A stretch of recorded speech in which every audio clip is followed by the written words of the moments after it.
You are here because of the toil and sweat of the people and the leaders of the state. When the chair We just not get the state. when the chair is on his feet, all the members are requested to sit down. When the chair is on his feet, nobody else is there.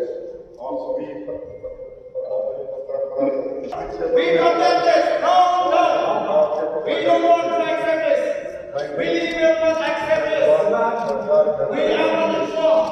Meghalaya is not a Hindi-speaking state. We cannot allow the government of India to impose on us the language. So we will not allow this. Down. We condemn the governor. We condemn the governor for addressing us in a language we don't understand. This is not the behavior expected of elected member. No. Mr. Speaker, sir, this is not the behavior expected of the elected member. The Honorable Speaker, the Honorable Governor is addressing the House. The Honorable is in the House. This is not the kind of behavior expected of elected members. The people of the state will not accept to be imposed. Language should be imposed on us. Sir, the rules are I very don't clear. understand what you are talking The rules are very clear that if the written speech has been put in the House, the honourable members. No. This is a design of the government of India to start the other states. If an individual is not able to read English, then they cannot impose it on the individual. We will not allow. The written speech has been circulated in the House. Yes. And therefore, since the written speech is circulated in the House, The rule is clear. so therefore, yes, the rule also says that the written speech should be given. Mr. Speaker, sir, I request that this kind of behavior should not be admitted. This is not the way the Honorable Governor is addressing the House. This is not the kind of behavior that's expected of elected members.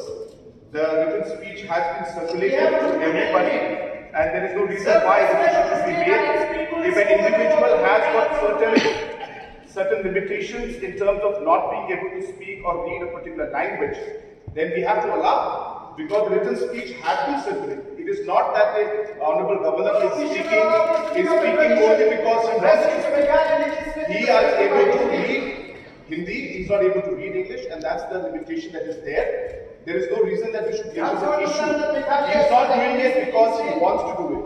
He is doing it because he has limitations of reading, not in English, but in Hindi. And therefore, the written speech has been circulated as per rules in English. And hence, as a respect, this is very, very sad to see that a disrespect like this is being done to the member, to the Honorable Governor of the House. Therefore, it's very sad, and I request the members not to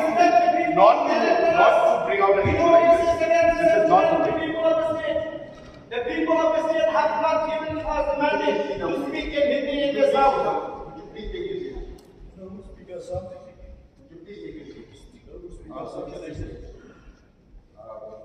Since the translated version is circulated to all the members, and our Honorable Governor has certain limitations.